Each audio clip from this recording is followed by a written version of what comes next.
یہ بھائی نے فرمایا کہ اللہ تعالیٰ ہم کہتے ہیں قدیم ہے اور واجب الوجود ہے، کیا یہ قرآن سے ثابت ہے؟ دیکھیں، قدیم کا مطلب قدیم اس ذات کو کہتے ہیں جس کی کوئی ابتدا نہ ہو، ہمیشہ سے ہو، اسے قدیم کہتے ہیں۔ اور واجب الوجود کا بھی بس یہی مفہوم ہوتا ہے، تھوڑا سا اس میں اضافہ ہوتا ہے کہ واجب الوجود وہ ذات ہے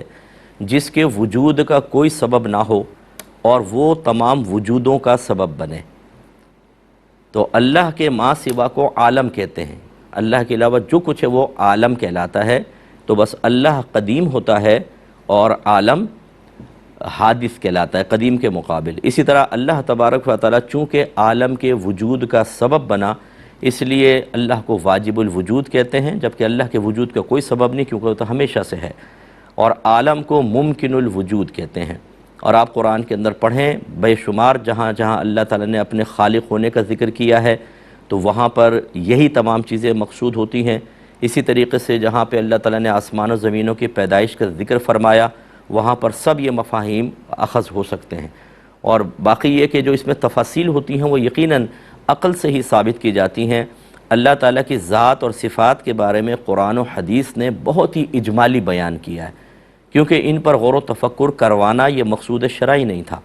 یہ تو جب یونان سے منطق اور فلسفہ عربک میں کنورٹ کر کے عربوں کے درمیان عام کیا گیا، یہ چونکہ عقلی علوم تھے تو انہوں نے اللہ کی ذات و صفات پر اپنی عقل کے اعتبار سے اعتراضات کیے،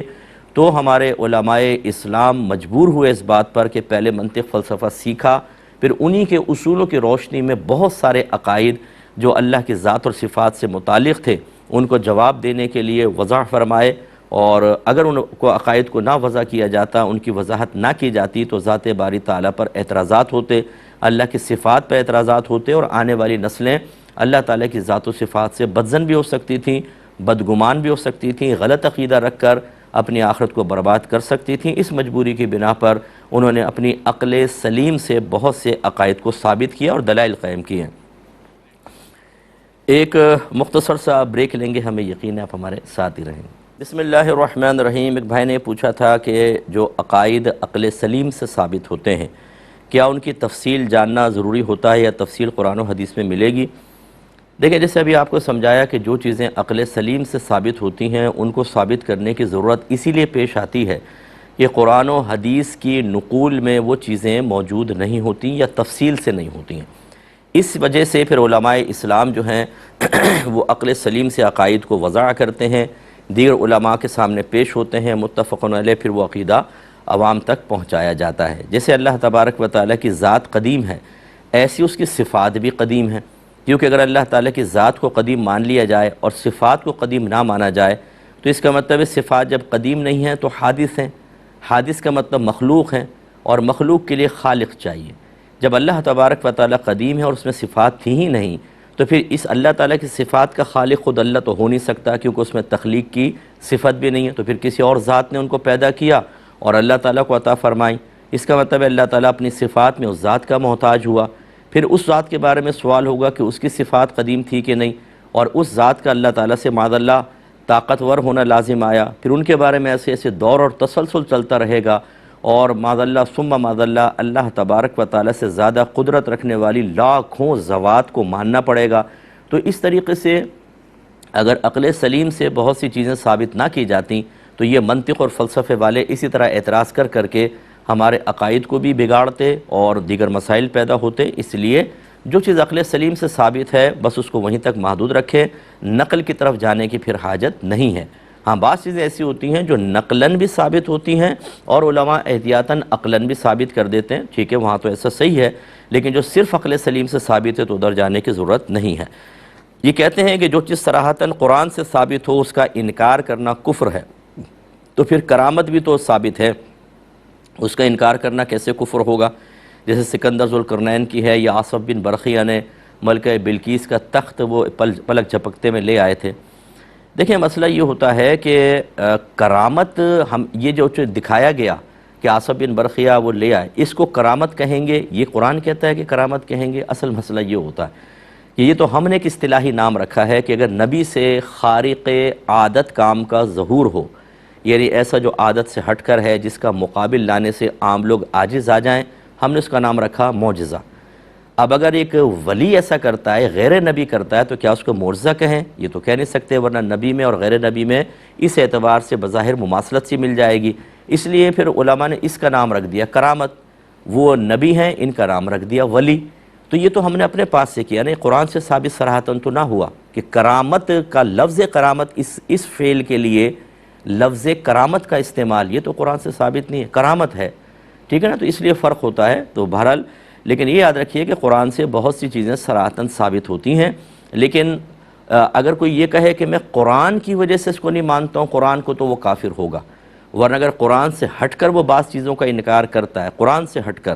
تو یاد رکھیں جو چیز ضروریات دین میں سے نہ ہو اس کا انکار کفر نہیں ہوتا، گمراہی شدید قسم کی ہوگی، ٹھیک ہے نا؟ گمراہی ہوگی۔ مثال کے طور پہ کوئی کہتا ہے میں مکڑی کو مانتا ہی نہیں ہوں، میں نہیں مانتا ہوں مکڑی کو، اچھا قرآن پیش نظر نہیں ہے، میں مکڑی مانتا ہی نہیں، مکڑی کا انکار کر دے، حالانکہ سورہ عنکبوت موجود ہے قرآن پاک میں، باقاعدہ مکڑی کا ذکر ہے، تو کیا یہ شخص کافر ہو جائے گا؟ ایسا نہیں ہوگا۔ یہ تھوڑا سا سمجھنے والی چیز ہے جو آپ ذہن میں رکھیں۔ یہ بھائی نے فرمایا کہ میں نے 40-50 ہزار کی ایک بکری کسی شخص کو دی کہ تم 6 مہینے تک خدمت کرو،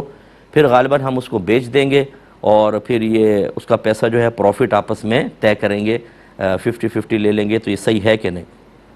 دیکھیں پہلے بھی یہ میں نے کئی دفعہ جواب دے چکا ہوں، یہ طریقہ بالکل غلط ہے اور آپ دونوں گناہ گار ہوں گے۔ وجہ اس کی یہ ہے کہ جب آپ نے بکری اس کو دی،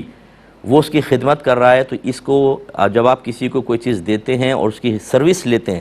اس کو شرعی اعتبار سے اجارہ کہتے ہیں، اور اجارے کی اجرت ہوتی ہے جس کو سیلری کہا جاتا ہے، آپ کوئی اماؤنٹ اس کو دیں گے، اور یہ فکس ہونا لازم ہے، یہ غیر معلوم نہیں ہونا چاہیے، ڈاؤٹ فل نہیں ہونا چاہیے، بالکل فکس۔ مثال کے طور پہ میں کہتا ہوں بکری کی خدمت کرو، ہر مہینے تمہیں 5,000 روپے دوں گا، یہ فکس ہے، یہ بالکل ٹھیک ہے۔ اب آپ نے کہا 6 مہینے خدمت کرو، اب وہ کتنی خدمت کرے گا، کتنا چارہ کھلائے گا، اس کے بعد کتنے کی بکے گی، پھر اس کو کتنا پروفٹ ہوگا، یہ سب کا سب غیر معلوم اور مجہول، اس قسم کا اجارہ فاسد ہوتا ہے، آپ بھی گناہ گار ہوں گے، وہ بھی گناہ گار ہوگا۔ اگر آپ یہ کہتے ہیں کہ ہمارے ہاں تو سب جگہ ایسا ہو رہا ہے، تو سب جگہ لوگ نماز بھی نہیں پڑھ رہے ہیں، اپنے گھر میں ہی دیکھ لیں آپ، ایک نمازی ہوتا ہے باقی سب بے نمازی، تو کیا بے نمازی پن بھی جائز ہو جائے گا؟ اگر لوگ حرام قسم کے معاہدات کرنے لگ جائیں تو کیا اس سے ہم شریعت کو مٹا دیں گے؟ ایسا نہیں ہوگا، ان کو شریعت کے تابع کریں گے۔ آپ پہل کریں اپنے گاؤں کے اندر، اپنے اطراف کے اندر کہ یہ اس طرح نہیں ہوگا، میں تمہیں بکری دیتا ہوں، 6 مہینے تم اپنے پاس رکھو گے، ہر مہینے کا اتنا پیسہ میں تمہیں دوں گا، 6 مہینے بعد بکری میرے حوالے کر دو، پھر میں کتنے کی بیچ کے کتنا پروفٹ کماؤں وہ میرا، ٹھیک ہے؟ اس طریقے سے آپ کریں۔ ایک آپ نے فرمایا کہ والدہ کا کچھ چاندی وغیرہ آپ کے پاس تھی، آپ نے بھائیوں سے پوچھے بغیر اس کو بیچ کر اور والدہ کے لیے صدقہ کر دیا اور اجازت بھی نہیں لی، تو کیا حکم شرع ہوگا؟ دیکھیں آپ پر اس کا تاوان لازم ہوگا، آپ اس طرح نہیں کر سکتے ہیں۔ جیسے ہی کوئی شخص انتقال کرتا ہے، جتنے اس کے وارث ہوتے ہیں ان تمام کا اس شخص کے قیمتی مال میں، یعنی ایسے مال میں جس کی باقاعدہ قیمت ہوتی ہے، حق وابستہ ہو جاتا ہے۔ اب اگر آپ نے چاہے اچھی نیت سے صدقہ کر دیا لیکن آپ نے ان کا حق مار لیا، ایسا صدقہ جو کسی کا حق مار کر کیا جائے وہ قبول نہیں ہوتا، آپ گناہ گار ہوئے۔ بلکہ یہ تو ایسا ہی ہے جیسے کسی کے گھر میں چوری کر کے آپ غریبوں کے اندر سب پیسہ تقسیم کر دیں، تو آپ نے ایک کا حق مارا اور لوگوں کو آپ فائدہ دینے کی کوشش کر رہے ہیں، تو یہ بالکل جائز نہیں ہوگا۔ لہٰذا جتنے کی وہ چاندی بکی اس کے اندر آپ حصے نکالیں، جو آپ کا حصہ تھا وہ تو ٹھیک ہے، اور جو ان کا حصہ بنتا تھا وہ اب آپ کو اپنی جیب سے ادا کرنا ہوگا۔ بہن کے کویسچن کی طرف دوبارہ آتے ہیں۔ ان کی چھوٹی بہن تھی، 2 بیٹیاں بھی ہیں، شوہر طلاق دے چکا تھا، اب رجوع کرنا چاہتا ہے، تو ہم نے بتایا رجوع کر سکتے ہیں۔ اگر 3 طلاقیں دے دی تھی تو حلالہ کے ساتھ، اور 3 طلاقیں نہیں دی تھیں، 1 یا 2 تھیں، تو پھر یہ دیکھیں کہ عدت چل رہی ہے کہ نہیں۔ اگر چل رہی ہے تو پھر یہ دیکھیں گے کہ لفظ طلاق سے دی تھی یا کنایہ وغیرہ جیسے جا میں نے تجھے آزاد کیا۔ اگر لفظ طلاق سے دی تھی، عدت چل رہی تھی، تو بغیر نکاح کے بھی رجوع کر سکتے ہیں، بس وہ زبان سے کہہ دیں میں نے تمہیں نکاح میں رکھا۔ اور اگر عدت ختم ہو گئی ہے، لفظ طلاق سے دی، عدت ختم ہو گئی تو نکاح ہی کرنا ہوگا۔ ایسے ہی کنایہ لفظ سے اگر طلاق دی تھی، اب چاہے عدت چل رہی ہو یا عدت کے بعد، نکاح سے ہی رجوع ہوتا ہے، نکاح کرنا ہوگا۔ ان تمام رجوع کی جائز صورتوں کے اندر جتنی طلاقیں پہلے دے چکا ہے وہ ہو گئیں، اب وہ دوبارہ واپس نہیں آئیں گی۔ 2 دی تھیں تو اب 1 کا مالک ہے، جیسی تیسری دے گا اب وہ بچی حرمت مغلظہ کے ساتھ اس پر حرام ہوگی اور حلالہ کرنا ہوگا۔ اس میں جو آخری بات کہنی تھی بس وہ یہ کہ جب اس طرح رجوع کرنا ہو تو آپ پوچھیں کہ کیوں رجوع کرنا چاہتے ہیں اور پہلے طلاق کیوں دی تھی، اس کے اسباب پر توجہ کریں۔ اگر غلطی آپ کی بہن کے اندر ہے، اس نے بامر مجبوری کی ہے، اب وہ محبت میں، بچی کی محبت میں یا گھر کے ماحول خراب ہونے پر آپ کی بہن کو لے کر جا رہا ہے، اور آپ کی بہن میں خرابیاں موجود ہیں، وہ رجوع کرنے کے لیے تیار نہیں، تو یہ ساتھ زیادہ عرصے نہیں چل سکتا۔ اتنا آپ سب تکلف کریں گے، پھر دوبارہ انہی ٹینشنوں کے اندر واپس آئے گی لڑکی، کیونکہ وہ ابھی شوہر کی کیفیات کچھ اور ہیں، اور جب وہ لے جائے گا تو کچھ عرصے بعد پھر فیڈ اپ ہو جائے گا اور یہ کہانی دہرائی جائے گی۔ اس لیے پہلے اپنی بہن کی اصلاح کریں اچھی طریقے سے، وہ توبہ کرے، وہ بھی مائل ہونا چاہے کہ ہاں میں رجوع کرنا چاہتی ہوں، میری بچیوں کی زندگی خراب ہو رہی ہے، پھر وہ گندی عادات اپنی نکالیں، اس کے بعد وہ جائیں تو انشاءاللہ ایک پرامن اور پرسکون زندگی ہوگی، اور ان بچیوں کے لیے یہ ماں باپ اچھے رول ماڈل کی حیثیت سے اپنی زندگی گزار سکیں گے۔ اور اگر ایسا نہیں ہے، بہن آپ کا قصور نہیں ہے، شوہر کا ہے، تو پھر اتنی جلدی رجوع نہ کریں، ان سے کہیں کہ یہ بتائیے کہ ہمیں گارنٹی دیں کہ کس طریقے سے آپ اب وہ پہلے والا معاملہ نہیں دہرائیں گے، پھر آپ کو جوش چڑھے گا، پھر ہماری بچی کو طلاق دیں گے اور ہمیں اذیت میں مبتلا کریں گے، اس کی کوئی گارنٹی آپ رکھیں، وہ چاہے مطلب کوئی خاندان کے اندر بڑوں کو بٹھا کر وہ گارنٹی دیں، اور یا پھر کوئی پراپرٹی وغیرہ بچی کے نام کروائیں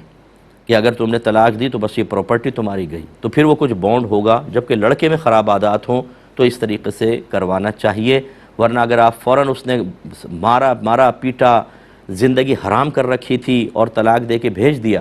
آپ تھوڑا رجوع کیا، آپ نے کہا بھی کر لو فوراً، تو کیا وہ پھر اس کی ساری عادات ختم ہو جائیں گی؟ 4 دن بعد پھر وہی کہانی ہوگی، پھر وہی دردناک منظر ہوں گے، پھر وہ بچیوں کی سہمی ہوئی شکلیں ہوں گی، ان کے خوفزدہ چہرے ہوں گے، ان کے ذہن پر قائم شدہ بھیانک قسم کے مکروہ نقش ہوں گے جو ساری زندگی اب ختم نہیں ہو سکتے۔ ماں کے روتا ہوا چہرہ، باپ کا بھیانک غصے والا چہرہ، اٹھے ہوئے ہاتھ، زور زور سے شاؤٹنگ کر رہے ہیں، چیخ پکار کر رہے ہیں، معذرت کے ساتھ یہ لفظ استعمال کر رہا ہوں، جانوروں کی طرح لڑ رہے ہیں، بالکل جانوروں کی طرح۔ جانور بس سینگ مارتا ہے، سینگ ان کے نہیں تھے ورنہ بھی مار دیتے، اور بچوں کی کوئی پرواہ نہیں ہوتی، بعد میں امنڈ آتی ہے محبتیں، چھوٹے چھوٹے ہمارے بچے ہیں، مفتی صاحب کچھ کیجئے، مفتی صاحب کیجئے، آپ نہ کریں اپنے بچوں کے لیے، میں آپ کے بچوں کا ہمدرد بن جاؤں، میں نے کوئی ویلفیئر اسٹیٹ تو کھول نہیں رکھا کہ سب بچوں کو میں اپنے پاس رکھ لوں، چلو ایسا ہوتا تو میں سادہ سمجھ کی خدمت کر لیتا۔ بھائی آپ کو خیال کرنا چاہیے اپنے بچوں کا، ان چھوٹے چھوٹے جو معصوم عرفی معصوم ذہن جو ہیں بچوں کے، ان کو خراب مت کیجئے۔ اس لیے یہ ذرا تھوڑا سا آئندہ کے لیے ایک اچھے لائے عمل کے ساتھ دونوں کو ملائیں ضرور، میں نے جیسے پہلے شروع میں کہا بیسٹ ہے۔